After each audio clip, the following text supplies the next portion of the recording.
Ed è all'Asia e a diversi paesi dell'estremo oriente che si guarda pensando alla fase 2, quella della massima tensione per nuovi focolai. In diretta la corrispondente Giovanna Botteri. Più di 1.800.000 contagi in 185 paesi, quasi 113.000 decessi, ma in Asia, dove tutto è cominciato, si teme la seconda ondata. Vediamo. Ad Angeles City, sobborgo di Manila, i religiosi avanzano nella chiesa completamente deserta. Sui banchi le foto dei fedeli, le facce sorridenti, riprese in un momento felice, per far sentire tutti vicini, nelle Filippine blindate e piene di paura per il virus. Strade vuote, negozi chiusi anche a Singapore.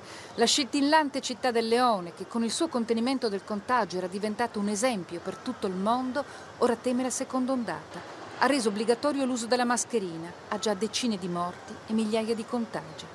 Anche ad Hong Kong un migliaio di casi positivi, tutti di ritorno, ma qui la gente sfida divieti e leggi speciali per godersi la domenica di sole nell'isola di Chung Chau.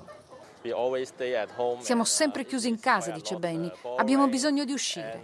Un cartello invita a portare la mascherina, a tenere la distanza di sicurezza, ma nei ristoranti o sulla spiaggia nessuno sembra pensarci.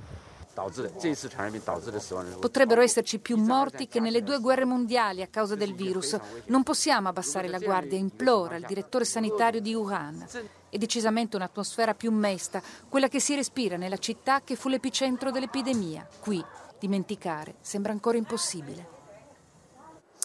Altro sguardo nel mondo con i nostri corrispondenti da Londra, Parigi e Istanbul. Cominciamo dal Regno Unito. I contagi aumentano di 1000 al giorno. Il premier Johnson dimesso dall'ospedale. In diretta Marco Barbello.